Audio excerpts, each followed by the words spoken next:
Sound of the blasters was discovered by accident. I was on a hike with my family. We passed underneath the guy wires of a radio tower.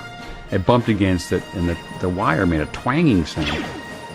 And I said, "Oh my gosh, that's a laser gun." And that wire on that particular radio tower became the basis for all the blasters.